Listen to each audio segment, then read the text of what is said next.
الرحيم. Assalamualaikum warahmatullahi wabarakatuh. Semoga kita selalu dalam lindungan Allah Subhanahu wa Ta'ala, dan semoga Allah memberkahi setiap langkah kita.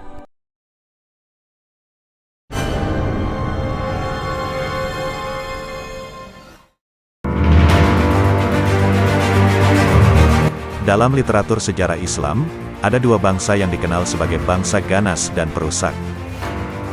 Bangsa ini dinamakan dengan Ya'juj dan Ma'juj.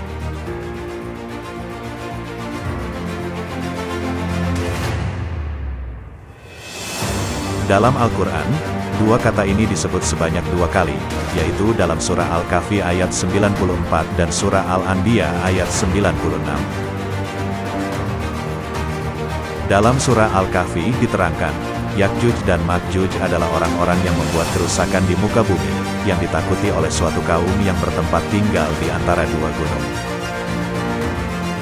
Sehingga, ketika Raja Zulkarnain lewat di tempat itu, ada sebuah kaum yang memohon pertolongan kepadanya dari kebengisan Ya'juj dan Ma'juj.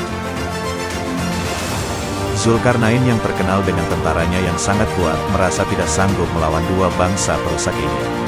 Zulkarnain kemudian membuatkan sebuah tembok yang sangat tinggi sebagai penghalang serangan mereka. Sedangkan, dalam surah Al-Anbiya disebutkan, Ya'juj dan Ma'juj akan segera turun dengan cepat dari tempat yang tinggi ketika tembok penghalang mereka terbuka sebagai tanda telah dekatnya kedatangan janji Allah Subhanahu wa Ta'ala. Ini adalah suatu kepastian yang sudah dijanjikan. Karena, dalam Al-Quran secara tegas disebutkan janji Allah untuk membukakan tembok penghalang mereka yang pasti akan dibukakan. Al-Quran tidak menerangkan siapa sebenarnya Ya'juj dan Ma'juj, dari bangsa dan keturunan mana mereka. Al-Quran hanya menjelaskan sifat-sifat mereka, yaitu kaum pembuat kerusakan di bumi. Kalau tembok penghalang sudah dibuka, mereka akan turun mengalir seperti mengalirnya air bah yang menerjang bak banjir. Namun, bila tembok penghalang tersebut masih kokoh, mereka tidak masuk dan tidak dapat membuat kerusakan.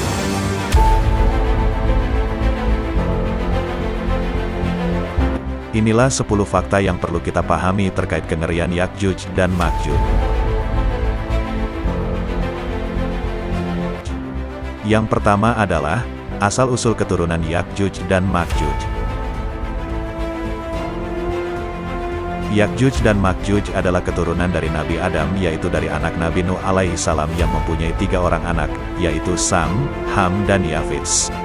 Kemudian anak Yafits bernama Mada, Yunan, Ma'juj, Tubal, Mis dan Tiran. Maka Ya'juj dan Ma'juj adalah dari anak keturunan Yafit. Jadi kaum ini berwujud manusia, namun daya rusaknya sangatlah besar. Poin yang kedua adalah, bagaimana wujud dan rupa Ya'juj dan Ma'juj. Rasulullah pernah bersabda terkait Ya'juj dan Ma'juj, "Sesungguhnya kalian berkata tidak ada musuh, dan sesungguhnya kalian tiada henti memerangi musuh sampai Ya'juj dan Ma'juj datang.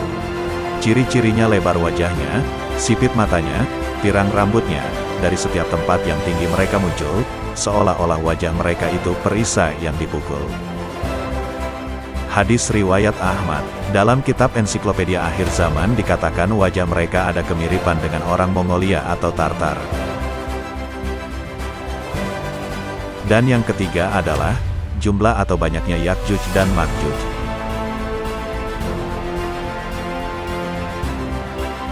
Dalam satu hadis Nabi Muhammad SAW bersabda, "Di antara Ya'juj dan Ma'juj sebanyak 999 dan dari kalian hanya satu saja." Hadis yang diriwayatkan oleh Imam Bukhari. Maksudnya adalah, dari angka 1000 manusia maka Ya'juj dan Ma'juj berjumlah 999, dan perbandingannya dengan adalah satu orang saja. Hal ini menunjukkan bahwa betapa banyaknya jumlah mereka. Bahkan Rasulullah juga bersabda, "Sesungguhnya Ya'juj dan Ma'juj itu termasuk anak keturunan Nabi Adam. Andai kata mereka dilepaskan, niscaya mereka akan merusakkan kehidupan manusia. Tiada seorang lelaki pun yang mati di antara mereka kecuali dia meninggalkan keturunannya yang berjumlah 1000 orang atau lebih." Hadis riwayat At-Tabrani. Maksudnya adalah Yakjuj dan Makjuj ini dari satu orang tidak akan mati sebelum memiliki keturunan sebanyak 1000 orang, bahkan bisa lebih.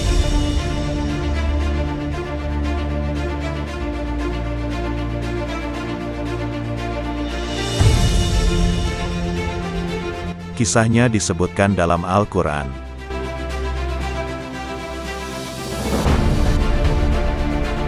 Di dalam surat Al-Kahfi ayat 93 hingga 98, Allah menceritakan kisah Yakjuj dan Makjuj dan Raja Zulkarnain. Apabila Raja Zulkarnain sampai di antara dua gunung, dan dia bertemu dengan satu kaum yang hampir-hampir mereka tidak memahami perkataan mereka. Mereka berkata, "Wahai Zulkarnain, sesungguhnya kaum Yakjuj dan Makjuj senantiasa melakukan kerusakan di bumi. Oleh karena itu setujukah kiranya kami menentukan sejumlah bayaran kepadamu dari hasil pendapatan kami, dengan syarat engkau membangun sebuah tembok di antara kami dengan mereka?" Dia, Raja Zulkarnain, menjawab, "Kekuasaan dan kekayaan yang Tuhan aku jadikan, aku menguasainya, lebih baik dari bayaran kamu. Oleh itu bantulah aku sehingga aku akan membuat penghalang di antara kamu dengan mereka sebuah tembok penutup yang kokoh. Bawalah kepadaku potongan-potongan besi sehingga ia terkumpul sesuai dengan tingginya penutup dinding di antara dua gunung itu." Dia kemudian perintahkan mereka membakarnya dengan berkata, "Tiuplah dengan alat-alat kamu sehingga ia menjadi merah menyala seperti api." Berkatalah dia, "Bawalah tembaga cair supaya aku tuangkan ke atasnya. Dengan tembok ini niscaya mereka, Yakjuj dan Makjuj, tidak dapat memanjat tembok tersebut, dan mereka juga tidak bisa melewatinya." Ayat Al-Quran di atas menceritakan ketika Raja Zulkarnain tiba di negeri yang terletak berdekatan dua buah bukit, Armenia, penduduk di situ meminta pertolongannya karena mereka menjadi mangsa kekejaman kaum Yakjuj dan Makjuj. Raja Zulkarnain yang masyhur dengan kekuatan tentara dan kebijaksanaannya menawarkan bantuan secara cuma-cuma. Lalu dibangunkan dinding di antara dua buah bukit itu dari potongan besi, lalu dibakar dengan api dan kemudian dituangkan tembaga agar dinding kuat dan kokoh.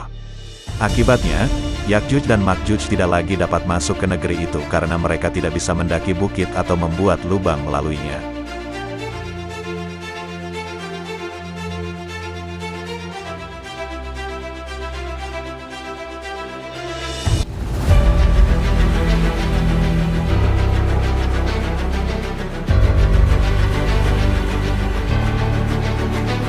Di mana Yakjuj dan Makjuj berada sekarang?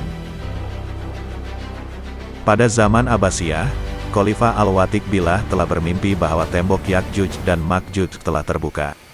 Dan Baginda mengutus satu ekspedisi yang dipimpin oleh Salam bersama dengan 50 anggota ekspedisi untuk pergi ke tembok Yakjuj dan Makjuj dengan mengeluarkan biaya yang besar sebanyak 5.000 dinar. Menurut catatan Salam, rombongannya berangkat ke Armenia dan menuju ke arah utara ke daerah Rusia. 27 hari Salam mengarungi perjalanan sehingga sampai ke satu kawasan tanah hitam dan berbau busuk. Selama 10 hari, Salam melewati daerah yang menyesakkan itu. Kemudian ditunjukkan satu daerah yang tidak berpenghuni yang dihancurkan oleh Yakjuj dan Makjuj. Selama 6 hari mereka berjalan menuju ke daerah dan kawasan gunung tempat Yakjuj dan Makjuj berada. Salam kemudian pergi menuju pergunungan Yakjuj dan Makjuj yang terpisah di antara lembah. Luas lembah sekitar 150 meter ditutupi tembok berpintu besi setinggi 50 meter. Setelah sampai di pergunungan Yakjuj dan Makjuj tersebut, maka mereka pun berjumpa dengan penduduk yang tinggal di kaki pegunungan Yakjuj dan Makjuj. Hasil pertemuan itu mereka diberitahu, memang penduduk di situ setiap hari akan mengetuk pintu besi Yakjuj dan Makjuj sebanyak 3 kali sehari, dan kemudian merapatkan telinga pada pintu untuk mendengar reaksi dari dalam tembok tersebut. Setiap ketukan itu dibuat, penduduk akan mendengar gema teriakan dari dalam.